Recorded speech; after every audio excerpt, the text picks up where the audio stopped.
అధికారంలోకి రాగానే 6 గ్యారెంటీలను అమలు చేస్తామని చెప్పినట్లుగానే 2 పథకాలను వేములవాడలో ప్రారంభించినట్లు కాంగ్రెస్ ఎమ్మెల్యే ఆది శ్రీనివాస్ తెలిపారు. వేములవాడ బస్టాండ్లో ఉచిత ఆర్టీసీ ప్రయాణం ప్రారంభించినట్లు చెప్పారు. ఏరియా ఆసుపత్రిలో ఆరోగ్యశ్రీ పథకం వ్యయ పరిధి పెంపు ప్రారంభించినట్లు తెలిపారు.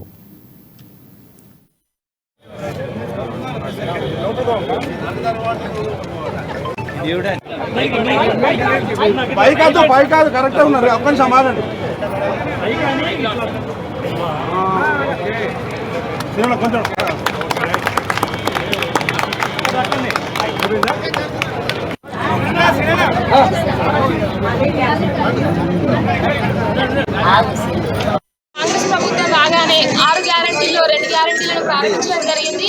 అందులో భాగంగానే మహిళలందరికీ ఉచిత బస్సు సదుపాయమే కానీ, చేయూత పథకం కింద ఆరోగ్యశ్రీని 5 లక్షల నుంచి 10 లక్షలకు పెంచడమే కానీ ప్రతిదీ కూడా ప్రజలందరికీ ఎంతో ఉపయోగకరంగా ఉంది. కావున ప్రతి మహిళ కూడా ఈ అవకాశాన్ని సద్వినియోగం చేసుకోవాలి. ఉచిత బస్సు సదుపాయాన్ని చాలా వరకు మహిళా రైతులు వాళ్ళ పంట పండించినాక వాటిని అమ్ముకోవడానికి ఒక 10-20 రూపాయల ఆదాయంతో లాభంతో వాళ్ళు అమ్ముకుంటారు. అలాంటి వాళ్ళకు ఈ అవకాశం అనేది మంచిగా, ఎందుకంటే వాళ్ళకు ఆటో ఛార్జెస్ కానీ బస్ ఛార్జెస్ కానీ వాళ్ళకు మిగులుతుంది.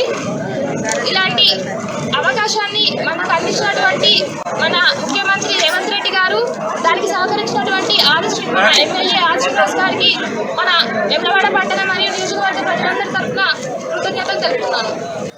ఒకవేళ ఆపరేషన్ అవసరం పడ్డప్పుడు ప్రాణాంతక